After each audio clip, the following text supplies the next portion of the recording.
The miraculous event of how the sun stood standing still for a day in the time of Joshua.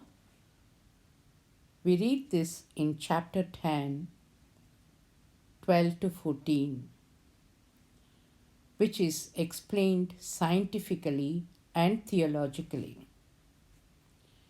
In Joshua chapter 10, we are told that during a battle, the sun stood still midday or about 12 p.m.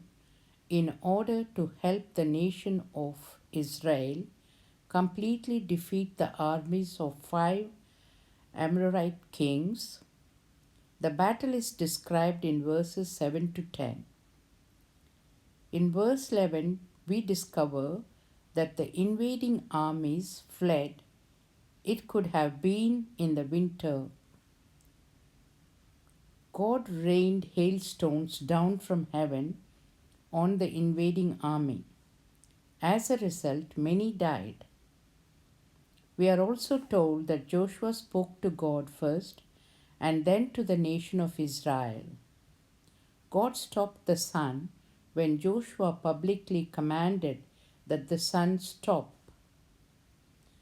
There are two obvious miracles here. The first miracle that occurred is the hailstorm that killed many soldiers in the invading armies in verse 11.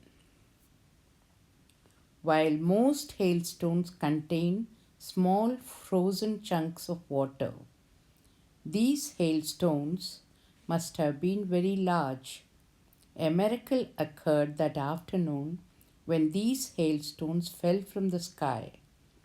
But the miracle was not the size of the hailstones that killed many armies, because very large hailstones do occur.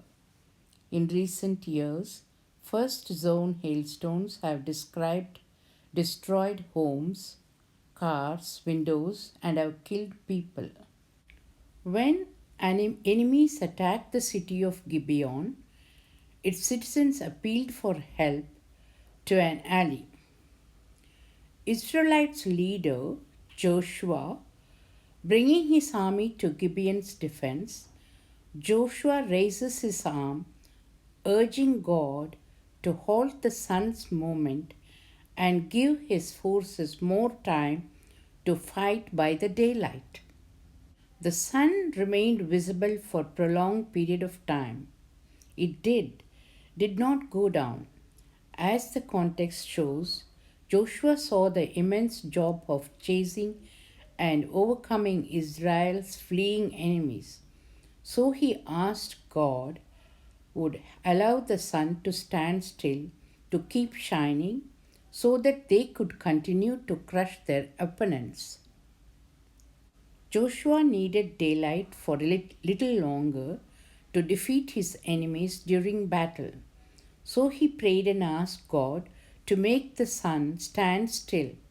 Miraculously, God did this for him. This Bible story shows that nothing is too hard for God to do, and we should not be scared to ask God to do something big. Whenever the subject arises concerning biblical events and their relationship to science, the story of Joshua and the sun standing still is usually brought up. It is one of the favorite texts of unbelievers to demonstrate the ignorance of the writers of Scripture. In the 10th chapter of the book of Joshua, the following account is recorded.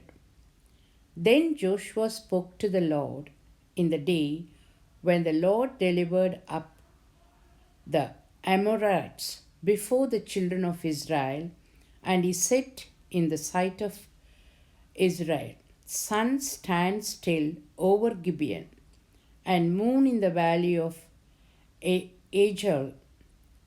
So the sun stood still, and the moon stopped, till the people had revenge upon their enemies.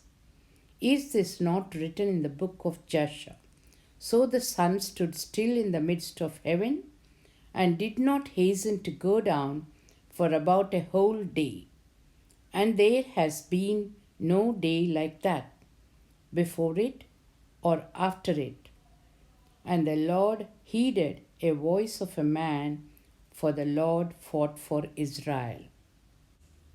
We know that sun does not move around the earth, causing day and night, but rather the earth revolves around the sun. Why did Joshua address the sun rather than the earth? Did he believe the sun actually moved? As we have already mentioned, Scripture speaks in the language appearance, the language of observation. From our point of view, here on earth, the sun does rise in the morning and set at night. The language that Joshua uses in addressing the sun and moon is the language of ordinary observation still used today in the scientific age. Probably Joshua and his contemporaries thought of the sun as moving around the earth, but his language should not be pressed to construct a view of the universe any more than should today's reference to the rising and setting of the sun. We might say how little Joshua knew, but he knew his God. He knew that God had promised to go before his people to fight their battle and give them victory. And in his battle, he saw victory in its grasp. But time was running out. If he didn't conquer the enemy before dark, they would regroup and attack Israel the next day. Knowing his God, his God's power, his God's promise, he called out to God for help, and in the presence of all Israel, he commanded the sun to stand still. But the sun was already standing still. Joshua, it is the earth that moves, not the sun. Finally, we conclude the greatness and the power of God.